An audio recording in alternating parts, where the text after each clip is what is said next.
기반이 되는 게 성경이에요. 성경. 뭐 다 아시는 얘기죠? 성경. 성경이 기반이 되죠. 그러면 제 베이스가 성경이 되는데 성경. 그래서 이 성경이라고 하는 기반을 때로는 성경 신학이라고도 얘기를 합니다. 그래서 이 안에 들어가는 게 뭐냐면요. 구약도 들어가고요. 신약도 들어가고 그 다음에 구약과 신약의 사이도 들어가요. 그럼 이게 성경 신학이라고 하고요. 이게 쭉 연결되는 게 뭐냐면 역사예요. 역사. 네. 그러니까 우리가 생각해 보면은 성경에 대한 얘기가 쭉 연결돼서 역사가 연결되고 그 어느 시점에 우리가 있는 거죠. 그리고 이걸 토대로 성경에서 뭐가 등장을 하냐면요. 성경에 아주 중요한 교리들이 등장을 해요. 예를 들면 하나님은 누구신가요? 물론 성경에서도 얘기하고 있지만 따로 떼어서 성경 전체가 얘기하는 하나님은 누구신가요? 예수님은 누구신가요? 성령님은 누구신가요? 사람은 누구인가요? 교회는 무엇인가요? 또 세상 끝에는 어떤 일이 있나요? 이러한 질문들을 해요.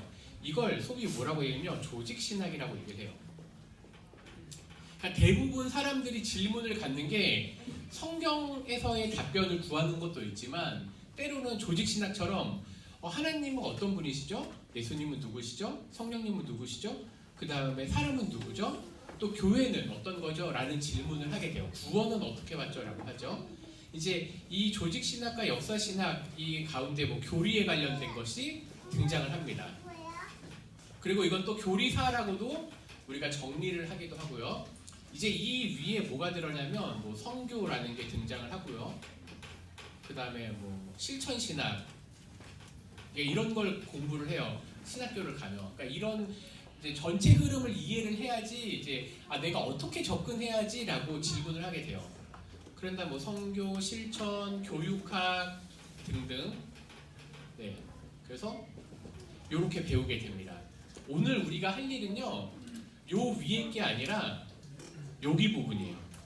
성경 신학이라고 하는 거. 그러니까 성경이 어떤 얘기를 하는지요라고 얘기를 할 때, 그럼 성경이 얘기하는 바를 배워야 되는데. 성경을 읽다 보면 어려운 부분들이 등장을 해요. 그렇죠?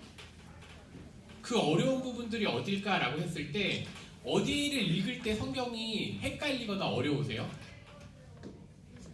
구약. 맞아요. 구약.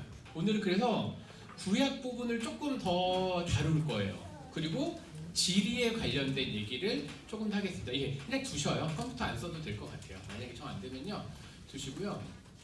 또 하나 이제 해주실 거 뭐냐면은 이따가 밑에 가서 A4 있잖아요. 여보, 죄송해요. A4를 여기 하나 둘 셋 넷 하나 둘 셋 넷 한 25장 정도. 네. 그러면 됐습니다. 네, 그럼 들어가는 말 벌써 한 거예요. 이제 그럼 성경 공부의 목적을 할게요. 자, 우리 성경을 왜 볼까요? 성경을 왜 볼까요? 성경을. 네, 하나님 말씀이기 때문에. 또 성경을 왜 볼까요? 성경을 보는 가장 핵심적인 결과물이 있어야 돼요. 예수님. 네. 믿으려고. 좋아요. 네, 지금 점점 답에 가까워지고 있어요. 지침서. 네, 아주 지금 점점 가까워지고 있어요. 배움. 네, 그러니까 왜 배울까요? 왜 가르치실 때? 네, 정답. 성경을 공부한 핵심은 뭐냐면요. 변화예요. 나의 변화. 이게 핵심이에요. 성경 공부를 왜 하냐라고 했을 때요. 많은 분들이 맞아요. 예수님을 알아야 돼요. 그러니까 그러면 이런 생각을 해볼 수 있어요. 사단은 하나님을 알까요? 모를까요? 알아요. 사단도 하나님이 누군지 알고 예수님이 누군지 알고 심지어 이단들도 하나님에 대해서 비슷하게 알아요. 그럼 그들과 우리의 차이점의 그 가장 핵심이 뭘까요? 그거는요. 진리를 알고 진리를 사느냐 안 사느냐예요. 여기에서 판가름이 나요. 그러니까 진리에 대한 목마름이 누구에게나 다 있어요. 그러니까 우리가 지금 이 100분 성경개론을 하는 이유도 뭐냐면 이걸 통해서 우리가 각자가 자기의 삶의 터전에 갔을 때 내가 삶의 변화가 있을 것인가 없을 것인가에 대한 그런 질문을 하기 때문에 그래요. 어떤 분이 이런 얘기를 했어요. 만약에 성경을 읽다가 인격적인 변화가 없다면 그 삶의 열매가 없다는 거예요. 이게 무엇이라고 연결될까요? 삶의 변화는요, 성령의 열매와 연관이 되어 있어요. 성령의 열매. 성령의 열매는 또 뭐랑 연관이 되어 있을까요? 은사도 연결되어 있어요. 성령의 충만, 성령 세례 다 이게 연관되어 있어요. 그래서 이 결과가 성령의 열매에서 나타나는 거예요. 그냥 겉으로 드러나는 거예요. 이게 드러나지 않는다면 우리의 의심점은 어딜까요? 내가 하나님을 아느냐 모르느냐, 혹은 내가 성령님에 대해서 순종하느냐 안 하느냐. 맞아요. 핵심은 결국 우리의 변화는 하나님을 아는 것, 하나님을 안다는 것, 우리의 삶이 변하는 것, 성령님이 우리 가운데 계시느냐예요. 자, 그런데 이거를 하나님을 가장 정확하게 알고 그리고 변화를 가장 확실하게 주는 게 뭐냐면 성경인데, 이 성경에 있어서 우리들에겐 좋은 도구가 필요해요. 이제 3번 성경 공부의 도구예요. 성경 공부를 할 때 가장 좋은 도구는 뭘까요? 네? 맞아요. 성경책이에요. 성경 공부의 핵심은 성경책으로 해야 돼요. 그런데 우리가 정말 성경을 공부하려고 그러는데 성경이 쉬워요, 어려워요? 맞아요, 어려워요. 그래서 성경을 공부할 때 두 가지가 필요한 게 좋은 성경 교사와 그리고 좋은 성경 도구가 필요한 거예요. 그래서 지금 제가 우리 여기 계신 분들에게 좋은 성경 교사 역할을 해보려고 그러는 거예요. 네, 그 하나씩 이따가 나눠주세요. 지금 안 나눠주셔도 되고. 그리고 또 하나는요, 좋은 도구들을 소개해드릴 거예요. 그러니까 내가 집에서 읽는데 사실 기독교 서점에 가면 책 되게 많잖아요. 어떤 책을 골라야 될까요? 저자를 보고 베스트셀러를 보고 봤는데 표지가 예쁜가 안 예쁜가 이런 것도 봐야 되고, 네, 되게 여러 가지가 있잖아요. 그런데 좋은 성경 도구를 제가 이제 소개해드릴 거예요. 책자를 잘 보시면은 안타깝게도 컴퓨터가 안 나오지만 그냥 보시면 될 것 같아요. 그 R.A. 토리라고 하는 목사님이 이런 얘기를 했어요. 몇 가지 좋은 성경 공부 체계를 가지고 그 체계를 따라 공부하십시오라고 되어 있어요. 그래서 이제 되면 라이프 성경 사전이라고 하는 책이 있습니다. 제가 실물을 보여드리려 갖고 왔어요. 이거. 네, 이게 옛날에 한 10년 전에 샀을 때 3만 원이었어요. 근데 저는 6,000원 주고 샀어요. 왜냐면 여기서 제가 일했기 때문에. 네, 그런데 무겁잖아요. 이거 성경 볼 때마다 어떻게 들고 다녀요? 그래서 요즘에 가장 좋은 도구가 뭐예요? 핸드폰에 꺼내서 한번 지금 성경 한번 꺼내보세요. 자, 성경 거기 꺼내서 네이버 창에 가서, 특별히 네이버를 제가 말씀드리는 건 네이버랑 여기 생명의 말씀사랑 이 자료 전체를요 인터넷에 넣어버렸어요. 이거 안 들고 다녀도 돼요. 저는 36,000원 주고 샀는데 여러분들 공짜로 볼 수 있습니다. 예를 들면 분향이라는 거 한번 찾아볼까요? 분향.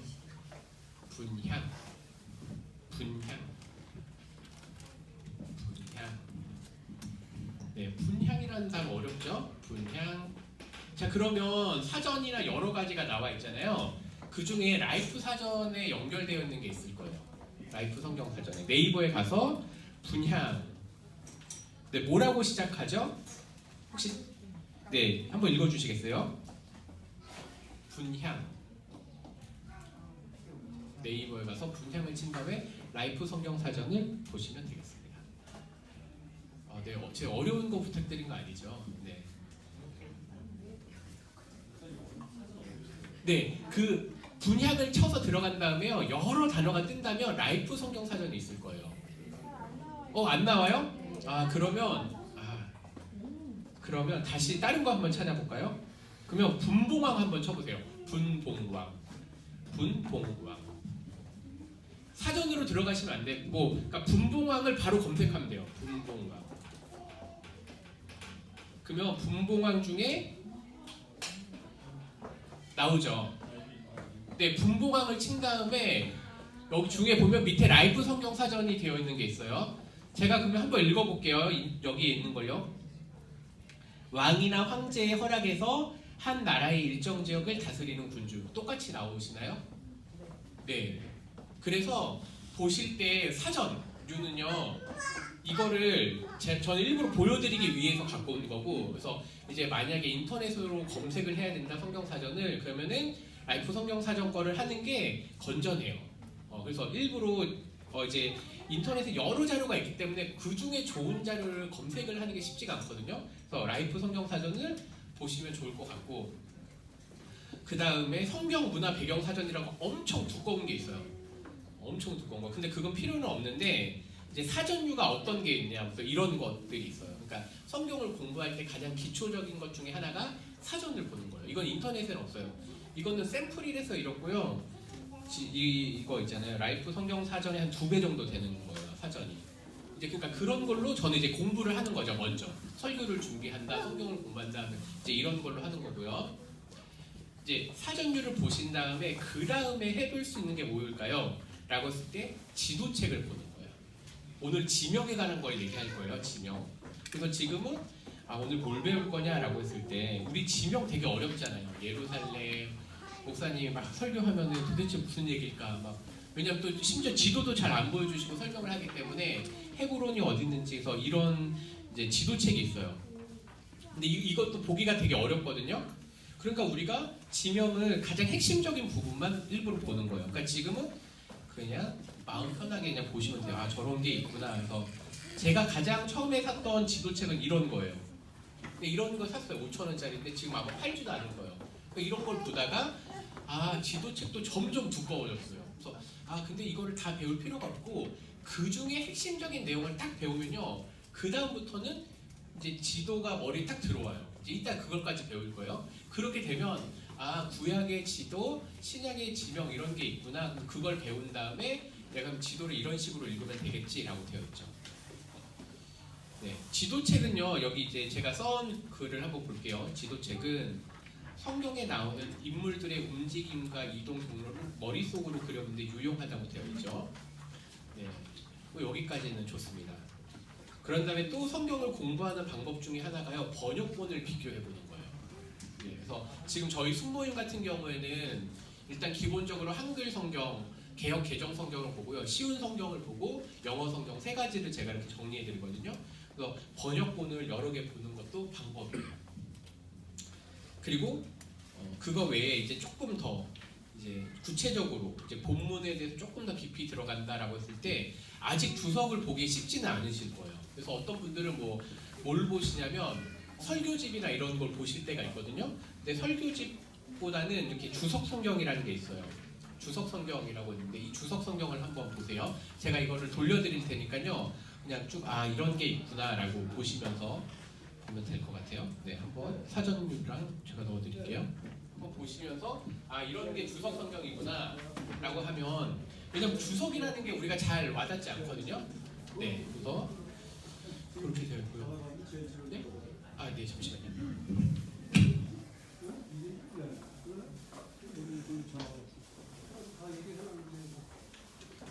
네, 스터디 성경도 같고 지도책도 보시면 좋을 것 같고요. 자, 그런데 이제부터 이제 조금 더 설명을 들어가 볼게요. 그러면 내가 지금 처음 성경을 볼 때 주석을 보기도 어렵고 다른 단행본 책도 보기 어려울 때 볼 수 있는 책들이 몇 개가 있어요. 그러니까 예를 들면 이거는 할레이 성서 핸드북이에요. 이건 한 미국에서도 한 100번 찍었나 그래요.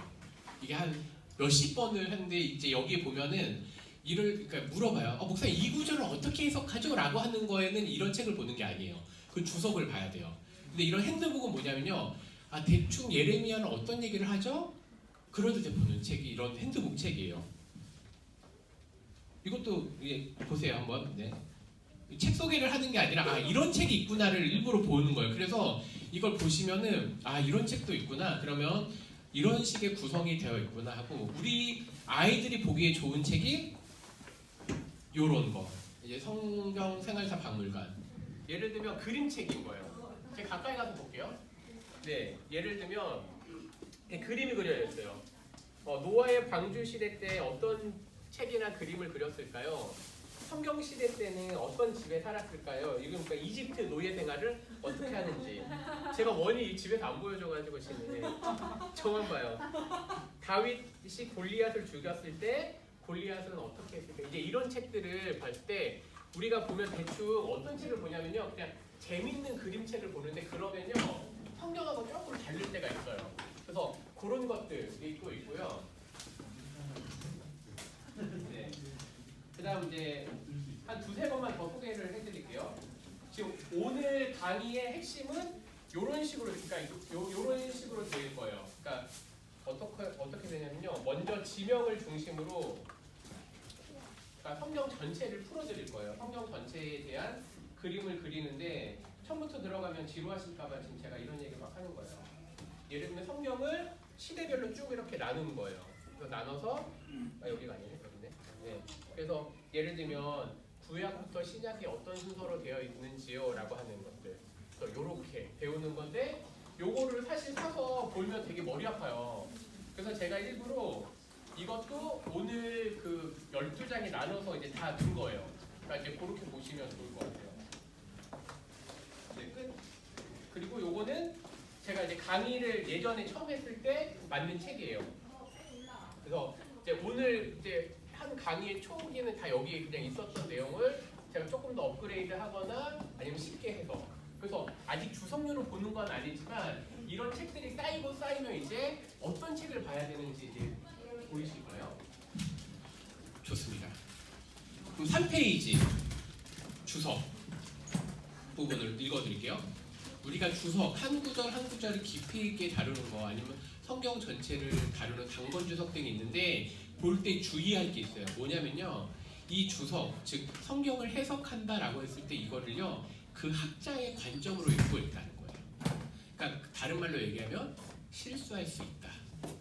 그래서 이제 저희 같은 경우에는 설교를 준비할 때 주석을 한 권을 보는 게 아니라 여러 권을 봐요.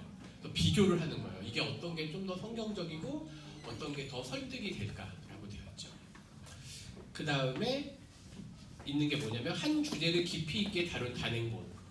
예를 들면 우리가 볼 때 신앙도서 말고 신앙도서를 얘기하는 거 아니야? 이거는 이제 우리 중고등부나 청년부에서 좋은 거. 예를 들면 16구절로 깨뚫는 성경. 그러니까 16개의 구절로 이제 예를 들면 성경 전체 내용을 보는 거예요.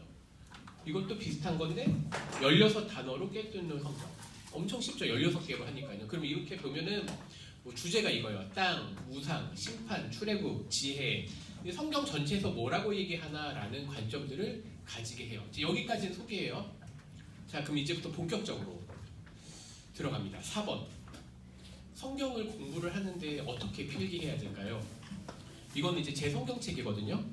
제 성경책인데 제가 성경을 이제 공부할 때 이제 옆에 빈 노트를 써요. 이렇게 빈 거를. 왜냐면 그렇게 할 때 공부할 때가 안 나오네요.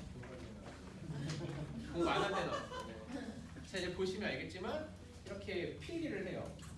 옆에다가 필기. 이런 식으로 필기를 해요. 우리 옛날에 공부하듯이 필기를 하는 거예요. 근데 왜 필기를 해야 되냐라고 했을 때 그 고민을 이제 알려드릴 거예요. 왜 그러면 써야 될까요? 그 부분이에요.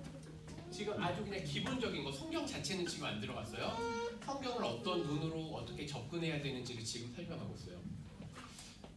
성경을 우리가 볼 때 적어야 될까요? 적어야 돼요. 그런데 설교자나 성경을 가르치는 대로 그대로 적는 게 아니라요. 핵심은 뭐냐면 4-2번입니다. 미래 자신을 위해 적는 거예요. 그래서 어떤 거는 표로 그려요. 그래서 이제 우리 중등부도 아까 설교 때 보면은 제가 표를 넣었잖아요. 그건 다 제가 배운 거를 표로 다시 정리한 거예요. 왜냐면 그래야지 뭐 할 수 있어요? 가르칠 수 있어요. 네. 사실 우리 여기 집사님은 엄청 수업 잘 가르치신, 저보다 필기나 이런 거 엄청 잘하실 거예요. 근데 왜냐면 그 분야에 대해서 깊이 파서 자기 나름의 정리를 하셨기 때문에. 네. 교과서 그대로 외워서 하는 분 없잖아요. 다 나름의 방법이 있잖아요. 근데 저도 그냥 그런 방법이 있는 거예요. 그리고 또 하나는 뭐냐면요, 다른 사람을 가르치기 위해서 적는 거예요. 여기까지는 좋죠? 자, 그러면 어떻게 적어야 될까요? 그래서 중요한 게 색깔펜들을 가지고 적으면 좋아요. 우리가 이제 미국에서 제일 유명한 것 중에 하나가 코넬노트라고 하는 게 있어요. 코넬 대학에서 발견한 건데 어떻게 한 장을 노트 필기를 할까라고 이제 개발을 한 거예요, 미국에서. 그 개발을 했는데 이게 한 장을 나누는 거, 이제 우리 어린 애들도 있으니까 일기를 쓰든 공부를 하던 핵심을 쓸 때 코넬 노트의 기본은 이렇게 생겼죠. 그래서 어떻게 쓰고 있을까요? 이제 여기에 중요한 것들을 써요. 중요한 내용들 노트 필기를 써요. 그리고 핵심 부분을 파란색으로 또 여기 표시를 해요. 그럼 벌써 이 노트를 봤을 때 이 전체적인 텍스트와 그리고 파란색이 중요한 점이 있고요. 그리고 그 중에 가장 중요한 거를 빨간색으로 표시를 하거나 문단을 쓰는 거예요. 그럼 한 페이지를 딱 봤을 때 이런 내용을 우리가 배웠구나. 복습을 한다거나 성경 필기를 하거나 그리고 파란색이 중요한 것들이 있고 핵심 내용은 빨간색으로 쓰는구나. 그러면서 여기에다가 한 가지 추가를 제가 한 게 여기 초록색으로 없는데 초록색 폰으로 아이디어나 이런 걸 쓰는 거예요. 예를 들면 저 같은 경우에는 설교거리거나 아니면 이거 어떻게 뭔가 좀 재밌는 것들 아니면 내 일상에 적용할 거를 이렇게 써요. 근데 이렇게 하면 어려우니까 이제 이걸 제가 표시를 한 거예요. 그래서 성경을 표기할 때 빨간색은 중요한 거를 표시하는 거예요. 형광펜이든 빨간색으로 딱 표시를 하면 이거는 이 장에서 가장 중요한 거구나. 그리고 파란 거는 그 중에 핵심적인 내용들을 써요. 그리고 초록이랑 검정이랑 쓰는 거죠. 이렇게 필기를 하면은 우리가 성경을 볼 때 이런 것들이 우리들에게 성경을 그러니까 공부하는 방법을 지금 알려드린 거예요. 그렇게 되어 있고 혹시 큐티 하시는 분 계시나요? 큐티를 한다 개인적으로. 네, 큐티를 만약에 한다고 했을 때 이제 관찰할 때 관찰을 이런 식으로 해요. 사람이 등장하면 쓰는 거예요. 지금 이게 여기서 핵심은 사람이구나. 근데 어떤 본문은요 사람이 핵심이 아니라 장소가 핵심일 수도 있어요. 그렇죠? 그럼 네모난 거는 장소, 그다음 어떤 건 시간의 흐름이에요. 우리가 가장 헷갈리는 게 유월절, 무교절 이런 거 엄청 헷갈리잖아요. 그건 이제 이런 표시를 해놓는 거예요. 자, 그럼 이제 서론 끝. 이제 본론으로 들어가겠습니다. 이제 이 얘기를 진짜 할게요. 요거는 아주 기본적인 거라기보다 성경을 조금 더 보기 위한 부분인데 오늘 내용을 계속 반복할 거예요. 그래서 반복하면서 우리가 한번 들어봐 주세요. 이제 역사가 시작이 되죠. 역사가 쭉 시작이 됩니다. 그리고 뭐가 있죠? 세상에 종말이 있을 거예요. 반드시 종말이 있을 거예요. 그리고 우리가 어느 시점에 있어요. 어디 있는지 몰라요. 이게 많이 남아있을 수도 있고 조금 있을 수도 있고 이 부분을 세상 마지막 날에 있을 걸 종말이라고 얘기해요. 종말. 그런데 여기는 성경에는 등장하지만 아직 우리의 큰 관심은 아니에요. 우리들에게부터 과거로 쭉 돌아가면요. 어느 시점에 예수님의 이 땅에 오신 게 있어요. 그렇죠? 예수님이 오셔서 한 100년 정도의 일을요. 뭐라고 얘기해요? 신약이라고 얘기해요. 여기가 신약이에요.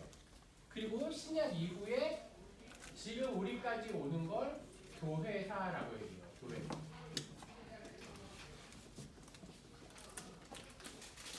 근데 교회사도 조금 나눠볼 수가 있어요. 이제 항상 시계를 나누니까. 그래서 신약과 교회가 처음에 여분을 초대교회라고 얘기를 하고요. 초대교회. 그러니까 여기에는 순교에 관한 얘기가 많아요. 그리고 중세교회가 나와요. 중세교회는 우리가 교황의 얘기가 많이 있고요. 뭐 이런 것들, 뭐 옛날에 보면 영화 중에 장미의 이름 혹시 보신 적 있나요? 엄청 옛날에. 근데 그것도 이 중세교회 어느 시점이에요. 그리고 나서 이 중간에 종교개혁이 발생합니다. 칼빈이라든지 루터라든지 칼빈이라든지 루터라고 하는 사람이 이 시기에 등장을 하고요. 그리고 근세교회가 등장을 하고요. 현대교회가 등장을 합니다. 현대교회사가 더 정확한 표현이에요. 네, 우리는 그냥 그 현대교회사 속에 그냥 있는 거예요. 근데 이렇게 있는데 이제 중요한 건 이 부분이죠. 구약과 신약, 구약 여기. 세상에 처음 시작할 때가 있죠. 이 처음 시작점. 여기를 우린 창세기라고 얘기를 하죠. 그리고 구약의 끄트머리에 있는 게 뭐였죠? 책이요? 말라기예요. 칠판이 작아서 쬐끄맣게 쓰고 이게 조금이지만 사실은 여기서부터 여기까지가 사실은 구약이에요. 되게 길게 써야 되는데 칠판이 작아서. 그리고 말라기와 세례 요한 사이의 시간이 얼마일까요? 네, 한 400년 정도 돼요. 그러니까 말라기서 가장 끝에서 마태복음이 딱 요잖아요. 그럼 400년이 훌떡 지난 거예요. 근데 그걸 아무도 안 알려줬어요. 저는 나중에 알았어요. 그러니까 이해가 안 되는 거예요. 우리가 성경 통독을 했을 때 말라기 읽고 마태복음 차례대로 읽으면 그냥 순서대로 읽었는데 사실 알고 보면 그 갭차가 400년. 우리 혹시 조선시대 초기, 중기랑 지금이랑 어떻게 차이가 있을까요? 엄청 많은 차이가 있죠. 맞아요. 말라기랑 사실은 마태복음도 그런 차이가 있어요. 벌써 그 사이에 왕조가 4번 크게 바뀌어요. 그렇죠? 자, 그런데 그러면 이제 요 뒤에는 잃어버리고 요 부분을 확대해서 한번 다시 설명을 한번 해보도록 할게요. 이제 우리가 어느 부분이 헷갈릴까 하다가 생각하는 게 성경책 위치랑 인물이랑 이거를 좀 한눈에 들어오게 하면 좋겠는데 그게 쉽지가 않죠. 일단은 뒤에 보면은 11페이지. 11페이지. 이 11페이지는 이거를 외우자 뭐 이런 게 아니라 11페이지를 보시면 이거를 이제 핵심적으로 압축해서 보자는 얘기를 지금 하는 거예요, 제가. 11페이지. 근데 여기에 내용과 또 뭐가 이제 여기 11쪽이랑 몇 쪽이냐? 생각이 안 나. 7쪽. 그러니까 7쪽과 11쪽을 왔다 갔다 하면서 하는 건데 이따가 그거는 이제 왔다 갔다 하시고 이제 저는 이제 그림으로 쭉 설명할게요. 자, 창세기 하면 가장 먼저 생각나는 사람이 누구죠? 네, 아담이에요. 맞아요, 아담. 아담이 등장하고 또 누가 등장하죠? 하와가 등장하고 또 노아. 맞아, 노아. 노아는 6장, 창세기 6장. 아담은 창세기 2장, 3장 나오고 그 다음에 노아 사건이 있고 나서 홍수 사건이 있고 그 다음 뭐가 있죠? 바벨톤, 네, 바벨탑 사건 11장에 등장을 하죠. 그런 다음에 12장에 누가 등장해요? 아브라함이 등장을 해요. 근데 노아랑 아브라함이랑 친척이에요. 몰랐죠? 네. 그래서 노아하잖아, 노아. 네. 노아랑 아브라함이랑 친척이에요. 그런데 창세기 1장부터 11장까지가 원 역사, 과거의 아주 깊은 역사고 12장부터 어떤 역사가 발생을 하냐면요. 하나님이 구별하여 선택한 사람. 그게 이제 창세기 4장 5장에서 등장하는데 창세기 4장에 누가 등장하죠? 가인과 아벨. 그런데 누가 죽죠? 아벨이 죽어요. 하나님께서 아벨을 대신해서 셋을 선택하고 셋을 선택하여 그 후손 중에 노아가 등장하고 우두셀라가 등장하고 그리고 노아가 등장하고 노아는 등장했죠. 그 다음에 아브라함이 다 한 족속이에요. 한 가족이에요. 그래서 하나님께서는 역사 속에서 한 사람을 택하시고 그 한 사람 중에 또 형제들 중에 택해서 아브라함 그리고 그의 자녀 이삭, 야곱, 요셉을 선택을 하신 거예요. 여기가 벌써 창세기가 끝난 거예요. 창세기에는요 핵심적인 게 뭐냐, 앞에 중요한 사건 4개, 뒤에 중요한 인물 4개예요. 앞에 중요한 사건은 뭘까요? 창조한 것, 타락한 것, 노아의 사건, 그리고 바벨탑 사건이 중요한 사건이고요. 12장부터는 아브라함, 이삭, 야곱, 요셉이 중요한 인물 4인물이에요. 자, 그러고 나면 또 창세기랑 그 다음 책 이름이 뭐죠? 출애굽기. 그런데 창세기에서부터 출애굽기로 넘어가면 또 얼마의 시간이 있는지 아세요? 약 200년. 그러니까 창세기에서 요셉을 알지 못하는 왕이라고 했을 때 등장하는 게 벌써 200년이 지난 거예요. 출애굽기를 외울 때 출애굽기가 총 몇 장이죠? 40장이에요. 가장 중요한 출애굽기의 가장 중요한 장은 12장. 출애굽기 12장에 뭐가 등장하는지 혹시 아세요? 유월절이에요. 구약의 가장 핵심적인 사건 유월절. 우리의 죄를 대신해서 죽은 예수님이 신약의 핵심이라면 구약은요 우리를 대신해서 죽어야 될 양. 이게 출애굽기 12장이에요. 그런데 이 12장 이후에 10가지 재앙이 오고 출애굽해서 홍해 사건이 벌어지고 나서 19장 20장에 가면 십계명이 등장해요. 20장 10계명 거기가 시내산이고요. 그리고 나서 32장에 무슨 일이 있을까요? 우상을 지은 거예요. 그리고 나서 그 우상을 부시고 이제 지금 이 사건을 계속 반복하는 게 이 책이랑 항상 성경을 볼 때 책 제목이랑 책이랑 인물이랑 사건을 중심으로 보면요. 그 다음에 이렇게 껴 맞추면 돼요. 지금 일부러 이거를 본 다음에 나중에 이제 껴 맞추는 훈련을 할 거예요. 자, 출애굽기 다음 책이 뭐죠? 레위기. 근데 레위기는요 역사의 흐름 속에 있지만 출애굽기 안에 있는 거예요. 내용으로는. 그래서 레위기는요 출애굽기 안에 넣으시고 따로 뺄게요. 그 다음에 민수기가 등장을 하고 신명기도 역시 마찬가지예요. 신명기 뜻이 뭘까요? 다시 명한다는 거예요. 그러니까 신명기도 역사의 흐름에서 보는 게 아니라 어느 한 시점, 정확하게 얘기하면 모압 평지에서 아브라함이 설교한 거예요. 모세가. 그러면 이제 출민 나오죠. 민수기에서 중요한 사건이 뭐가 있을까요? 13장에 정탐꾼 사건이 13장에 등장을 하잖아요. 근데 이 사람들이 어떻게 해요? 정탐을 12명을 보냈는데 10명은 거기에 대해서 우리가 갈 수 없다. 근데 2명 누구였죠? 여호수아와 갈렙. 맞아요. 민수기의 그 핵심은 13장이고 13장에서 두 사람이 등장을 하는데 여호수아와 갈렙이요. 갈렙은 참고로 다음 주 제가 설교할 거예요. 오후 예배 때. 근데 이 사건이 등장을 하고 신명기 사건이 나고 그 다음에 40년이 흐르죠. 여기에서 이제 원래는 이제 지도 얘기를 해야 되는데 지도 얘기는 좀 이따 할게요. 지금 지도까지 하면 너무 머리가 복잡하시니까. 그리고 민수기를 갖다가 여호수아가 등장을 합니다. 여호수아의 핵심은요 가나안 땅을 정복한다예요. 가나안 땅을 정복하는데 그 정복하고 다 정복한 게 아니라 이후에 여호수아를 뒤이어서 누가 정복을 계속하죠? 사사들이 합니다. 그게 사사기예요. 그러니까 지금 역사의 흐름으로 쭉 온 거예요. 그런데 사사가 몇 명인지 혹시 아세요? 성경에서 등장하는 사사. 선한 사사는 12명이 등장을 해요. 네. 여기에서 이제 빠졌지만 야곱의 자녀 12자녀가 있잖아요. 12자녀도 보면 다 외울 필요가 없어요. 왜냐면 다 외우려면 너무 힘들어. 그렇죠? 그러니까 핵심적인 사람만 외우면 돼요. 그건 좀 이따가 알려드릴게요. 그리고 여기에서도 땅 분배를 할 때, 여호수아에서도 땅 분배를 할 때 그러면 12지파를 따라서 땅을 나눈 거예요.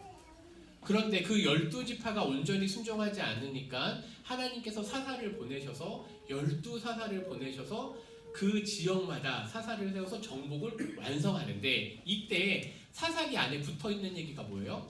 룻기예요. 룻기의 핵심은 뭘까요?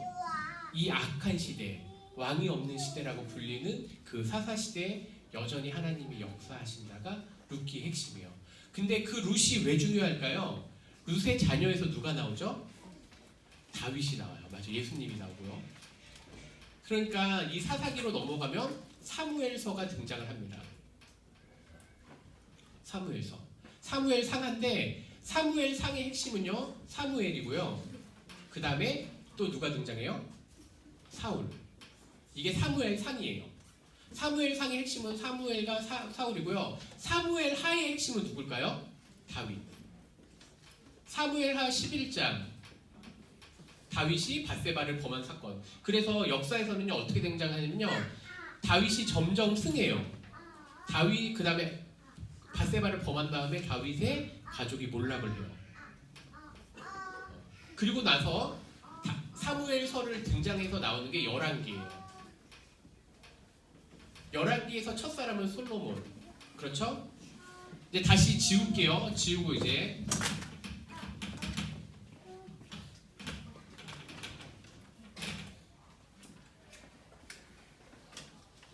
분열왕국을 해야 되기 때문에 여기에서 자 그러면 사무엘이 나왔고요.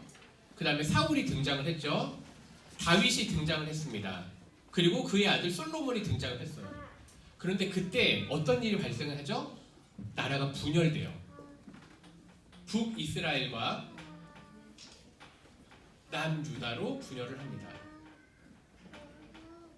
근데 이걸 어떻게 외울까요? 어디가 선한 나라죠? 네. 어디가 선한 나라요? 네. 성경에는 북이스라엘이라고 안 나와요. 그냥 이스라엘이라고 그러고 남유다라고 안 나오고 그냥 유다라고 나와요. 네. 그냥 항목을 생각하시면 돼요. 네. 뭐 요즘에 빨갱이란 말 쓰면 안 된다고 했으니까 그거 쓰면 안 되는데 어쨌든 그래서 북쪽에는요 선한 왕이 한 명도 등장을 안 해요. 남쪽 유다가요 정통이에요. 네. 우리나라가 아닙니다. 네, 이 성경의 얘기예요. 그런데 우리가 지도를 이해를 하려면 남쪽이 착하구나, 우리나라가 착하구나 그렇게 쉽게 하라고 하기 때문에 그래서요. 솔로몬의 아들 르호보암이 등장합니다. 그리고 르호보암이 왕의 길을 따르지 않고 자기 마음대로 가요. 그래서 그거에 열받아서 북쪽에서 여로보암, 이름도 헷갈리죠? 르호보암, 여로보암. 네, 르호보암, 여로보암. 그래서 두 민족의 족속이 가는데 이 르호보암 때 이제 11페이지를 하고 있는 거예요, 지금. 르호보암을 보면 옆에 화살 이제 삼각 표시가 밑으로 되어 있어요. 11페이지는. 왜 그럴까? 르호보암이 악한 왕이기 때문에 그래요. 자, 그런데 보니까 이거 다 외우기도 너무 어렵죠. 이거를 보려고 하니까. 그래서 어떤 부분을 알아야 될까 했을 때 가장 중요한 왕, 남쪽에서 가장 중요한 왕은요, 남유다 외에 다윗의 기읒을 잘 따랐던 히스기야. 히스기야가 거의 중간 정도예요. 그러니까 남유다에서 핵심 인물을 누구를 외워야 되면 히스기야를 외우면 돼요. 왜냐면 히스기야는 이사야서에도 등장을 해요. 네. 그리고 북쪽에서는 가장 중요한 왕이 아합 왕이에요. 아합 왕은 누구예요? 가장 악한 왕. 그래서 히스기야랑 아합이랑 생각을 하고 이 전인가 이후인가 라고 생각을 하면은 요거를 볼 때 성경을 볼 때 그러면 이 사람이 히스기야 때 사람인가 히스기야 전인가 뒤인가 하면은 대략적인 역사가 나오는 거죠. 히스기야 왕이 왜 중요하냐면요, 히스기야가 왕위에 오르기 전에 북이스라엘이 아수르에 대해서 아시리아라고도 하고 아수르라고 하고 여기에 북이스라엘 멸망을 해요. 그래서 히스기야가 어떤 이게 역사의 딱 중간에 두는 거고요. 이제 히스기야를 알았으니까 아합 왕은 그 전의 시대고, 이 전에 아수르에게 멸망하기 전에 잠깐 여기를 괴롭혔던 사람들이 있어요. 이 사람이 누구냐면 아람 왕국이에요. 아람. 여기 보시면 지금 여기에 보면은 이제 아람 정복 양쪽에 되어 있거든요. 북이스라엘이 남유다든 아람 동맹, 베나단 왕, 이거 되게 헷갈리는데 이게 아람이구나 그냥 대략적으로 아세요. 이게 이따가 지명이랑 이게 제가 붙여서 다시 설명을 해드릴게요. 그리고 히스기야 이후에 아수르 왕, 아수르가 역시 남유다를 침범하는데 18만 명이 일시에 죽은 적이 있어요. 그 사건 혹시 기억나나요? 그게 바로 아수르예요. 그런데 이 아수르 이후에 아람과 아수르를 이어서 전 세계를 또 통치한 사람이 누구예요? 바벨론이에요. 그리고 이 바벨론에 의해서 남유다가 멸망을 하게 되고 포로로 끌려갑니다. 그럼 여기까지는 이제 사건이 정리됐죠? 그럼 이제 여기랑 책이랑 한번 써볼게요. 책이랑 연결해서. 사무엘하고 사울은요, 사무엘 상. 그 다음에 다윗 얘기는 사무엘 하. 그 다음에 솔로몬하고 이 남쪽 유다. 여기가 누가 등장하냐면 열왕기 상이에요. 그리고 이후가 열왕기 하가 되겠죠. 열왕기 하. 그런데 여기에 또 선지서들이 등장을 해요. 선지서들. 그래서 히스기야 때 이사야 선지서가 있죠. 이사야랑 같은 시기에 있었던 사람이 미가예요. 그렇죠? 그런 다음에 또 누가 등장하냐? 우리가 또 알아야 될 사람들이 니느웨의 멸망을 얘기했던 사람이 누구냐면 요나, 나훔. 요 이후죠. 요나, 나훔이 요 정도로 등장을 하게 됩니다. 그리고 이제 포로 이후를 설명을 하는 거예요. 그런데 여기서 헷갈리는 게 뭐냐면 이렇게 역사 순서가 있는데 왜 역대기 상하가 또 있을까요? 역대기 상하. 그러니까 열왕기 상하, 역대기 상하가 등장을 해요. 역대상, 역대하. 왜 등장을 할까요? 네? 왕의 한 일. 네네. 열왕기 상에도 등장한 일을 역대기도 등장을 또 시켰어요. 왜 두 번 반복했을까요?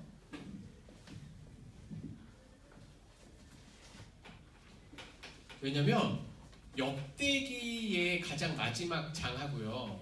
예레미야의 성경책이랑 맞물리는 데가 있는데 왜냐면 이 사람들이 포로로 끌려갔잖아요. 포로로 끌려가서 돌아와요. 포로로 갔다가 포로로 돌아오는데 이 포로로 돌아왔을 때 이스라엘 백성들에게 가장 필요한 게 뭐냐면 우리는 어떤 민족인지 하는 정체성이 필요해요.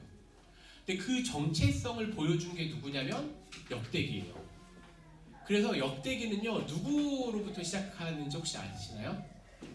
아담에서부터 시작하는 거예요. 그래서 우리가 창세기부터 열왕기 하까지 온 걸를요 요약을 다시 시켜준 거예요. 니네가 이런 민족이야. 그리고 열왕기 상하는 선지자적 입장에서 썼자면 선지자라고 하는 건 조금 심판 아니면 메시지를 아주 그러니까 무서운 심판을 보낸 거라면 역대기는요 위로의 책이에요. 그리고 제사장 중심이에요. 그래서 역대기는요 처음부터 끝까지 다시 포로기 끌려온 얘기를 하면서 뭘 하냐면요 정체성과 위로를 주는 책이에요. 정체성과 위로. 이제 여기까지는 이제 일단락 된 거예요. 자, 그런데 포로로 끌려갔을 때가 문제예요. 포로로 끌려갔잖아요. 포로로 끌려가면 사람들이 생각하기에 우리가 끝나는 게 아닌가. 왜냐하면 포로로 끌려간 거는 결국에는 성전이 파괴된 것하고도 연관되거든요. 성전이 파괴된 거 우리의 정체성을 잃어버린 거예요. 그런데 하나님께서 그 포로로 끌려갔음에도 불구하고 여전히 역사의 주인이라고 보여주시는 게 있어요. 그게 뭐냐면 다니엘이에요. 다니엘서를 우리가 들었을 때 다니엘서 되게 환상도 나오고 여러 가지 얘기들, 재밌는 얘기들 있잖아요. 근데 그 얘기를 왜 해주냐면요. 하나님이 여전히 역사를 통치하신다를 보여주기 위해서 다니엘서를 보여주고요. 그리고 이 다니엘은요, 특별히 왕궁 안에서예요. 왕궁 밖에서는 누가 있었을까요? 에스겔이 있었어요. 에스겔서는요 1장부터 48장. 그런데 성전 회복은요 40장부터 있거든요. 에스겔서에서 하나님이 환상으로 에스겔을 이스라엘 예루살렘을 보면서 성전 회복의 환상을 보여주세요. 성전 회복. 왜냐하면 성전이 파괴됐기 때문에 이스라엘 백성들은 정체성을 잃어버린 것처럼 보이지만 여기 에스겔서를 지금 찾지는 않았지만 에스겔서에서 뭐라고 그러냐면요 여호와의 영광이 성전에서 떠났다고 되어 있어요.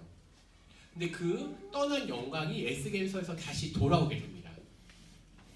그리고 나서 다니엘과 에스겔 그리고 이방 땅에서 또 한 사람 에스더를 통해서 이 사람들의 특징이 뭐냐면 다 외국에서 생활했는데 하나님께서 여전히 거기에서도 역사하신다는 거예요. 다니엘은요 일반 평신도라고 생각해요. 우리가 생각하기에. 에스겔은 제사장 출신이에요. 에스더는 심지어 뭐예요? 에스더 책에는요 하나님이라는 이름이 한 번도 등장하지 않아요. 이방 나라 우리로 따지면요 일본으로 끌려갔는데 천황 부인이 된 거예요.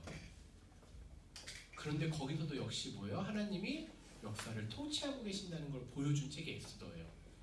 그리고 나서 하나님께서 이스라엘 백성들을 3차로 포로를 끌려가게 하시고 그리고 3차로 다시 돌아오게 해주세요. 이게 3차가 왜 중요하냐면요. 예레미야, 그러니까 다니엘이 예레미야 책을 봤을 때 70년 만에 돌아오겠다고 했거든요. 근데 그 70이라는 숫자가 다 매칭이 돼요. 3차 포로와 3차 귀환이랑. 그런데 하나님께서 3차 귀환을 시킬 때 우리가 생각하면 그냥 리더를 아주 뛰어난 리더를 보내실 것 같은데 주님이 그 방법을 사용하지 않으시고요. 팀을 이루어서 들어오게 했어요. 예를 들면 1차 포로 때 들어온 사람이 느헤미야랑 짝을 지어서 돌아온 사람이 느헤미야가 아니다. 1차 포로 귀환 때는요. 스룹바벨 그리고 여호수아. 여기서 말한 여호수아는요. 우리 책에 등장하는 게 아니라 대제사장 여호수아예요. 지금 포로 귀환을 얘기하는 거예요. 포로 귀환 스룹바벨과 여호수아 책은 어디에 등장을 하냐면요. 학개와 스가랴서에 등장을 해요. 그러니까 하나님께서 평신도, 우리가 그냥 쉽게 생각해. 그냥 평신도라는 말 잘 안 쓰는데 그냥 쓸게요. 스룹바벨이라고 하는 지도자를 보내시면서 짝으로 대제사장 여호수아도 함께 보내시는 거예요. 그리고 성전을 회복하게 해요. 여기에는요, 이게 환상이었거든요. 근데 이때는 실제로 성전을 다시 재건하게 해요. 성전 재건. 성전 재건은요, 하나님과의 관계가 회복됨을 보여주는 거예요. 그런데 하나님께서 특별히 성전 포로로 끌려갔다가 들어왔으니까 우리로 따지면 8.15 강복하면 나라를 세워야 되잖아요. 엄청난 리더가 필요하죠. 그러니까 하나님이 그 당시에 학개랑 스가랴도 같이 보내는 거예요. 동시에 위대한 인물을 4명이나 보냈어요. 스룹바벨, 여호수아, 학개, 스가랴 보면서 성전을 재건해야 된다. 너희가 하나님으로부터 돌아와야 된다라고 자꾸 얘기를 하는 거예요. 근데 하나님이 거기서 끝내시지 않으시고 2차로 누굴 보내시냐면요. 에스라와 느헤미야를 보내세요. 여기도 역시 마찬가지예요. 에스라는 물론 제사장 출신이긴 하고요. 느헤미야는 평신도였어요. 그러니까 다 지도자는요. 하나님께서 여전히 역사하시는 게 좋은 지도자를 세워서 나라를 세우는데 이때 특별히 느헤미야는 뭘 회복해요? 성벽을 재건해요. 그리고 에스라는요. 율법을 회복해요. 그래서 성전을 재고해서 하나님과 우리의 관계를 회복시키시고요.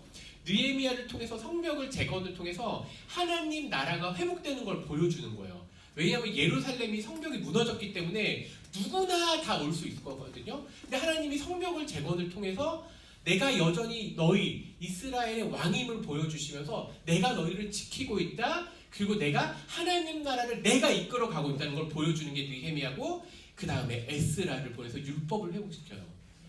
자, 그런데 이러한 예배 회복도 지금 이제 율법 이건 다 예배 회복되는 거거든요. 이런 회복이 있을 때 어떤 일이 발생해요? 이스라엘 백성들이 하나님 앞에 제물을 드리는데 좋은 걸 안 내밀어요. 나쁜 거. 그냥 이렇게 뭐랄까요. 제물을 내도 망가진 거. 하나님이 거기에 대해서 지적하는 게 말라기예요. 이게 BC 한 400년에서 440년. 그러니까 역사가 지금 칠판이 너무 작아서 아쉬운데 원래 이걸 하나로 쭉 그려야지 우리가 이해하기 쉬운데 이제 정리를 한번 해볼게요. 아담에서부터 왔어요. 그리고 하나님께서 하나님 나라를 이스라엘이라고 하는 왕을 통해서 세우시고 그리고 여기서 사무엘, 사울, 다윗, 솔로몬 하나님 나라를 이끌어 가시는데 이 나라가 온전히 순종하지 않으니까 북쪽의 10지파와 남쪽의 2지파로 나라를 분열시키세요. 그리고 나서 하나님께서 여전히 돌아오라고 선지자를 보냈는데 이스라엘 백성들이 돌아오지 않자 하나님이 그때부터 선지자들을 계속 보내시는 거예요. 그게 우리 아까 10페이지에 보는 거예요. 양쪽에 있는 사람들은 다 선지자 그리고 열방에 있는 아수르, 아람, 바벨론을 보내면서 계속 공격해서 그러니까 이게 뭐냐 우리가 역사를 해석하는데 이게 내 인생을 해석하는 거예요. 고난이 생길 때 우리는 하나님 왜 우리에게 고난을 주시죠? 라고 하지만 성경은 그 고난을 통해서 우리들에게 하나님 앞에 돌아오게 하시는 거예요. 그런데 이스라엘 백성이 돌아왔나요? 안 돌아왔나요? 안 돌아왔어요. 그러자 하나님께서 성전을 파괴시키십니다. 우리에게 가장 중요하다고 생각하는 그 신앙의 핵심, 그걸 무너뜨려 버린 거예요. 성전이 파괴됐죠? 이스라엘 백성들은 심지어 이방 땅, 개간지 여겼던 이방 나라에 다 끌려가게 됩니다. 그런데 거기서도 여전히 하나님께서는 역사하세요. 그래서 다니엘, 에스겔, 에스더라고 하는 아주 뛰어난 리더들을 통해서 여전히 하나님이 이스라엘뿐만 아니라 만국을 다스리시는 분이 여호와 하나님이라는 걸 보여주신 거예요. 그리고 나서 세 차례의 포로 귀환을 시키십니다. 스룹바벨과 여호수아, 심지어 학개와 스가랴를 통해서 성전을 회복시키게 하는 거예요. 물론 솔로몬 때 성전보다는 별 볼 일 없었지만 하나님께서 다스리심을 보여준 거예요. 예배를 회복시키시고 그리고 하나님과의 관계를 회복시키시는 거예요. 두 번째는요, 느헤미야를 통해서 성벽을 재건했죠. 에스라를 통해서 율법을 회복시켰어요. 그런데도 불구하고 이스라엘 백성들은요, 하나님 앞에 귀한 예물을 드리지 않는 거예요. 그러자 하나님께서는요, 말라기 이후에 뭐예요? 침묵하십니다.